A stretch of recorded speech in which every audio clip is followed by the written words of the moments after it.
Alright, so I guess I probably should have took a video of this, but I just pulled this off here.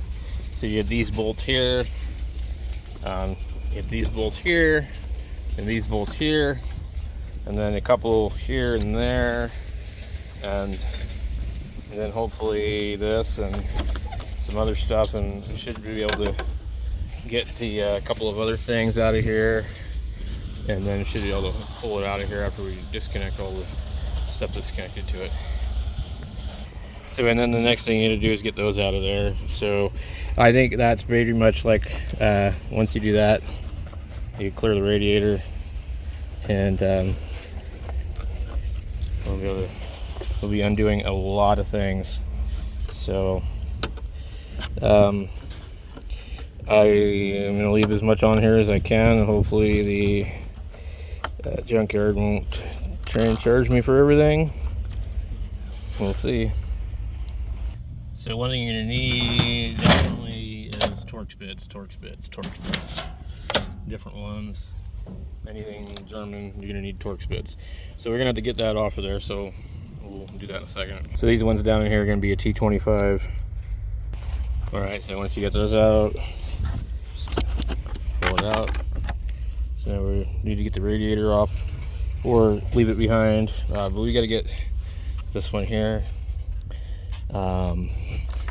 this one here, and then this one here, and I think after that we should be good. Just use a flat blade or try and use your finger. So in this case, since we're at the junkyard, I just cut them off, and then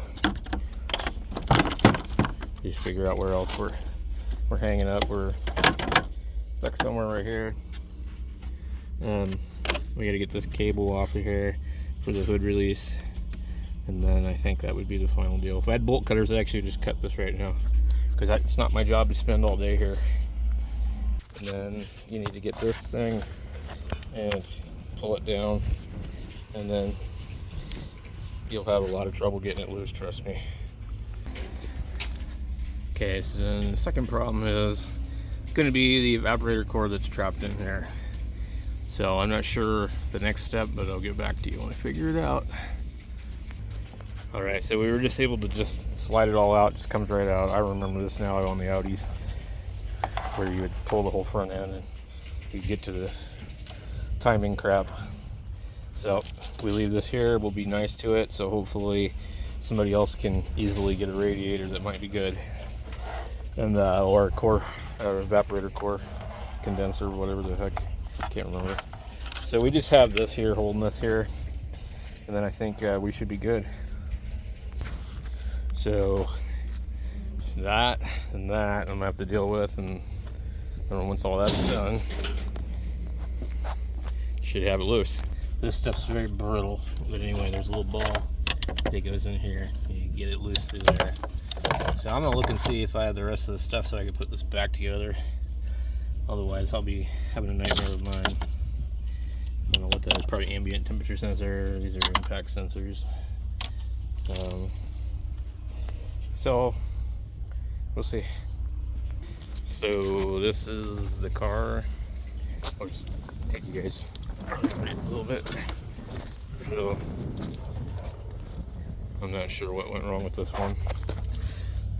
This is a 2006, made in Mexico. We peeled the door panel off here. Jetta 06. So, in theory it should fit, but if it doesn't, then I can bring it back. I won't get my money back, but I can get something else. So, we'll just go ahead and take a gamble on it. It's actually not bad wheels. That's probably why the rest of them are gone. So, we just got to button up a few things. I'd like to find that other piece right there, because I bet you it's busted on mine. And I think that would be about it for me. Yep. I don't know why they can't make these out of metal. Wouldn't really be that heavy, but that's how they do it.